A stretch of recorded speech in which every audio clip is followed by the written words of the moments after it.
What happens when a legendary martial artist and Hollywood icon sits down for what should be a routine late-night interview, only to discover the host has prepared an ambush designed to humiliate him on national television? Tonight we dive into the explosive confrontation that had security rushing onto the Jimmy Kimmel live set, and why Chuck Norris walked away from what became the most controversial interview in late-night history. This is a story about respect, dignity, and what happens when a talk show host crosses a line that should never be crossed. Make sure to hit that subscribe button and drop a comment below because this story will leave you questioning everything you thought you knew about late-night television. Chuck Norris walked onto the Jimmy Kimmel live stage with his characteristic calm confidence, the kind that comes from decades of martial arts discipline and Hollywood success. The audience erupted in applause, genuinely excited to see the action star who had become a cultural phenomenon. He settled into the guest chair, straightening his jacket with military precision. "Chuck Norris, everybody," Jimmy said, his trademark grin spreading across his face. "Thanks for being here, Chuck." "Thanks for having me, Jimmy," Chuck replied, his voice steady and respectful. "So Chuck, I have to ask," Jimmy began, leaning forward with an expression that seemed friendly but carried an undertone Chuck couldn't quite place. "You know, there are all these Chuck Norris facts floating around the internet. Things like Chuck Norris counted to infinity twice, or Chuck Norris can divide by zero. What do you think about becoming this internet meme?" Chuck nodded thoughtfully. "Well, Jimmy, I think it's flattering that people have had fun with my image. Some of them are pretty creative. My family gets a kick out of them." Right, Jimmy said, but his smile had taken on a different quality. "But here's what I'm curious about. Do you ever worry that these jokes have kind of turned you into a parody of yourself? I mean, when was the last time you actually did anything that lived up to the Chuck Norris legend?" The question hung in the air like a challenge. Chuck's expression didn't change, but something shifted in his posture, a subtle straightening that anyone who knew martial arts would recognize as a readiness position. "I'm not sure I understand the question, Jimmy," Chuck said evenly. "Well, I mean," Jimmy continued, his voice taking on a mock-innocent tone, "you're famous for being this tough guy, but you're 80 years old now? You do infomercials for exercise equipment. You haven't made a real movie in years. Don't you think maybe it's time to admit that the Chuck Norris mystique is just that, a mystique?" The audience had gone noticeably quieter. Chuck studied Jimmy's face for a long moment before responding. "Jimmy, I've had a long career doing what I love. I've been blessed to entertain people, to teach martial arts, and to serve my country. I don't feel the need to prove anything to anyone at this stage of my life." "But that's just it," Jimmy pressed, and now his tone was openly confrontational. "You've built this whole persona around being unbeatable, invincible. But what have you actually accomplished that's so special? I mean, Bruce Lee was a philosopher and revolutionized martial arts. Jackie Chan does his own stunts well into his 60s. Steven Seagal, well, okay, maybe Steven Seagal isn't the best example." The audience laughed nervously at Jimmy's aside, but Chuck wasn't smiling. "What exactly are you trying to get at here, Jimmy?" Chuck asked, his voice still controlled, but with an edge that hadn't been there before. "I'm just saying," Jimmy continued, spreading his hands as if he were being reasonable, "maybe it's time for an honest conversation about the gap between the Chuck Norris legend and the Chuck Norris reality. I mean, you were a middling action star in the 80s and 90s, you did some TV, you won some karate tournaments back in the day, but somehow you've become this mythical figure, and I'm wondering if you've started believing your own hype." Chuck was quiet for several seconds, and the studio audience seemed to sense that something had fundamentally changed in the atmosphere. When he spoke, his voice was quieter than before, but it carried more weight. "Jimmy, I came here tonight to have a conversation with you about my career, my family, maybe share some stories with your audience. I didn't come here to be disrespected." "Disrespected?" Jimmy laughed, but it sounded forced now. "Chuck, I'm just asking questions. Isn't that what interviews are for? Or do you only do interviews where people kiss your ring and pretend you're actually superhuman?" "There's a difference between asking questions and trying to tear someone down for your own entertainment," Chuck replied, his martial arts training evident in how completely still he had become. "What you're doing right now, this isn't journalism. This isn't even good television. This is just mean-spirited." Jimmy's grin was becoming increasingly artificial. "Oh, come on, Chuck. You can't handle a little tough questioning. What happened to the guy who's supposed to be tougher than nails? Are you going to cry? Should I get you a tissue?" The mockery in Jimmy's voice was unmistakable now, and several audience members actually gasped. Chuck slowly turned to look directly at Jimmy, and for the first time since the interview began, Jimmy seemed to realize he might have pushed too far. "You know what, Jimmy?" Chuck said, his voice perfectly calm but carrying an unmistakable note of finality. "I've been in this business for over 40 years. I've worked with professionals and I've worked with amateurs. I've been interviewed by journalists who ask tough questions because they want to inform their audience, and I've been interviewed by people who ask tough questions because they want to make themselves look clever at their guest's expense." "And which one am I?" Jimmy asked, but his cockiness was starting to crack. "You tell me," Chuck replied. "Is this how you treat all your guests, or did you decide to make an exception for me tonight?" The tension in the studio was palpable. Even the band seemed uncomfortable, and the audience had gone almost completely silent, sensing they were witnessing something that had gone far beyond typical late-night banter. Jimmy shifted uncomfortably in his chair, realizing the interview had taken a turn he hadn't fully anticipated. But instead of backing down, he doubled down, his ego apparently unable to let Chuck have the last word. "Look, Chuck," Jimmy said, trying to regain control of the conversation, "I think you're being a little sensitive here. This is comedy. This is what we do. We poke fun, we ask the hard questions, we keep things interesting.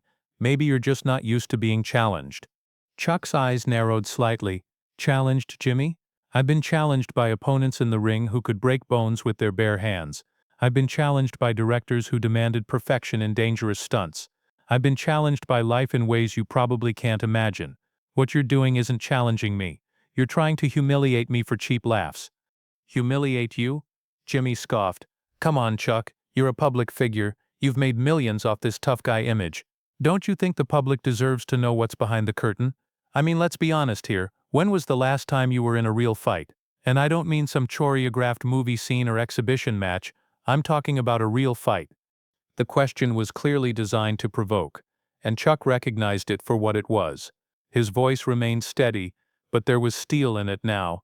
"Are you asking me to prove something to you, Jimmy? Because if that's what this is about, we can settle this right here and right now." The audience let out a collective gasp, and Jimmy's eyes widened. For a moment the host seemed to realize he was no longer in control of the situation. Whoa, Chuck," Jimmy said, raising his hands and forcing a laugh. "I'm not trying to fight you. I'm just saying maybe it's time to admit that the whole Chuck Norris mystique is just marketing, just show business. There's nothing wrong with that. Most of Hollywood is smoke and mirrors." "So you think I'm all smoke and mirrors?" Chuck asked quietly. "I think you're a smart businessman who figured out how to turn a modest martial arts career into a brand," Jimmy replied, his confidence returning as he felt he was back on safer ground. "And hey, more power to you. But let's not pretend you're actually the superhero these internet memes make you out to be."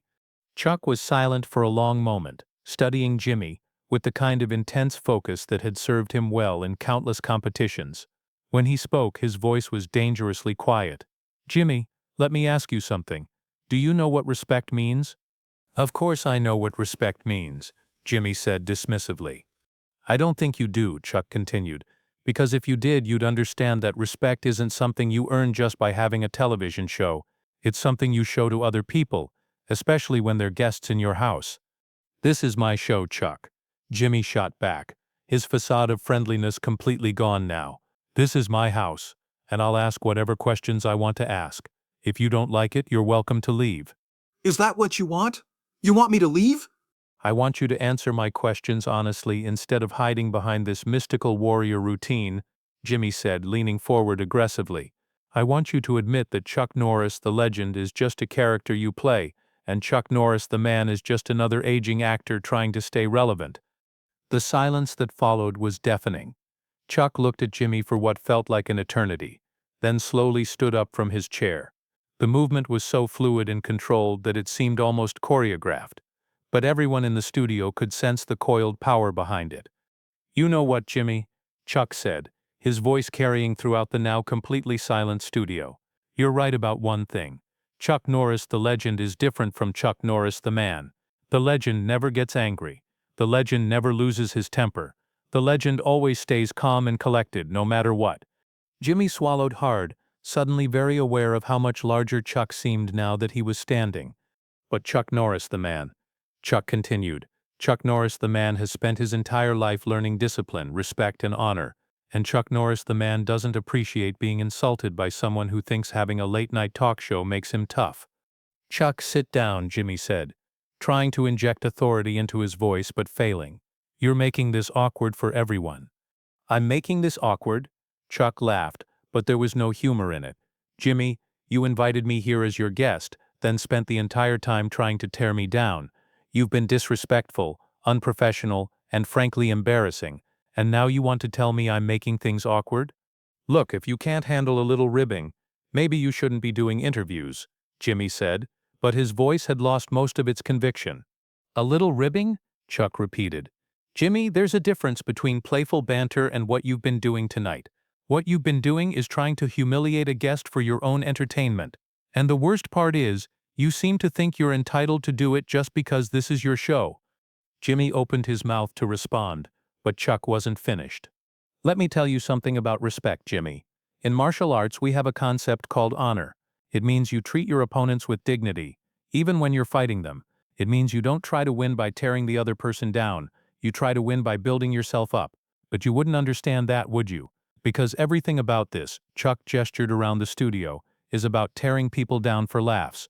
This is entertainment, Chuck, Jimmy said weakly. People tune in to see celebrities get grilled. It's what they expect. No, Jimmy, Chuck said, shaking his head. This is bullying, and the fact that you can't see the difference tells me everything I need to know about your character.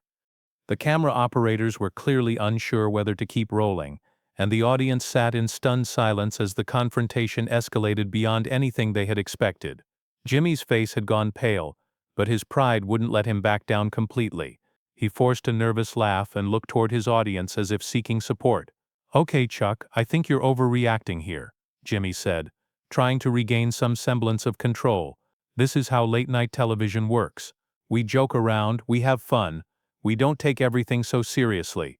Maybe you've been out of show business too long and you've forgotten how this works. Chuck took a step closer to Jimmy's desk, and the host instinctively leaned back in his chair. Let me make something very clear to you, Jimmy, Chuck said, his voice low and measured. I haven't forgotten anything about show business. I remember when entertainers had class. I remember when hosts treated their guests with basic human decency. What I'm seeing here tonight isn't show business. It's a sad little man trying to build himself up by tearing others down. Now wait just a minute, Jimmy said, his voice rising as his own anger finally began to show. You don't get to come on my show and lecture me about how to do my job. I've been doing this for years. I've interviewed everyone from presidents to pop stars, and they all understood that this comes with the territory. The territory? Chuck repeated, his eyebrows raising. What territory is that, Jimmy? The territory where you get to be a bully because you have a microphone? The territory where you get to insult people because they're sitting in the guest chair? I'm not insulting you. I'm asking legitimate questions about your career and your image, Jimmy protested, but his voice lacked conviction. No, Jimmy, you're not asking legitimate questions. You want to know what a legitimate question sounds like? A legitimate question would be, Chuck, how did you transition from martial arts competition to Hollywood? Or Chuck, what advice would you give to young martial artists starting out? Or even, Chuck, how do you feel about the internet memes that have been created about you? Chuck paused, letting his words sink in before continuing. But that's not what you asked, is it? Instead, you questioned my accomplishments. You mocked my age. You suggested I was a fraud. And you tried to goad me into proving myself to you like some kind of trained animal. That's not journalism, Jimmy. That's harassment. Jimmy's producer was frantically gesturing from off stage, clearly trying to signal that this had gone too far, but Jimmy seemed oblivious to everything except his wounded pride. Look, Chuck, if you can't handle the heat, get out of the kitchen, Jimmy said, falling back on a cliché. This is television. This is entertainment. If you wanted to be treated with kid gloves, you should have done the interview with Ellen. The mention of Ellen seemed to be the final straw for Chuck. His expression hardened, and when he spoke, his voice carried the kind of authority that comes from decades of discipline and self-control. You know what, Jimmy? You're absolutely right. If I wanted to be treated with respect, I should have gone somewhere else. Because clearly respect is something you don't understand and don't practice. Chuck began removing his microphone, his movements deliberate and controlled. Whoa, Chuck, what are you doing? Jimmy asked, suddenly realizing that his guest was preparing to leave. "I'm doing what I should have done 10 minutes ago," Chuck replied calmly. "I'm removing myself from this toxic situation." "You can't just leave in the middle of an interview," Jimmy said, panic creeping into his voice as he realized his show was falling apart on live television. "Watch me," Chuck said simply. "Chuck, come on, don't be so sensitive," Jimmy pleaded. But it was too late. "We're just having a conversation here. This is good television." Chuck turned to face Jimmy one final time, and his expression was one of complete disappointment rather than anger. "Jimmy, this isn't good television. This is a train wreck. And the saddest part is you don't even see it. You think humiliating your guests makes you clever, but all it does is make you look small." "Small?" Jimmy's voice cracked slightly on the word. "Small," Chuck confirmed. "Small and insecure and desperate for attention. You know, I've met a lot of people in my life, Jimmy. I've met heroes and I've met cowards. I've met champions and I've met cheaters. But I don't think I've ever met someone who was so desperate to prove they were tough that they'd attack a guest on their own show." Jimmy stood up from behind his desk, his face flushed with embarrassment and anger. "You think you're better than me?" Jimmy shouted. "You think because you know karate you can come on my show and disrespect me?" "I don't think I'm better than you, Jimmy," Chuck said sadly. "I just think I'm better than this." At that moment, security personnel began moving toward the stage, clearly having been summoned by the increasingly frantic producers. But Chuck raised his hand, stopping them in their tracks. "There's no need for security," Chuck said calmly. "I'm leaving voluntarily. Unlike some people, I know when to walk away." "Fine, go ahead and leave," Jimmy said, his voice shaking with humiliation. "Run away like the coward you really are." Chuck paused at the edge of the stage and turned back one final time. The studio was so quiet you could hear a pin drop. "Jimmy," Chuck said, his voice carrying easily throughout the silent studio. "I've been called many things in my life. I've been called tough. I've been called disciplined.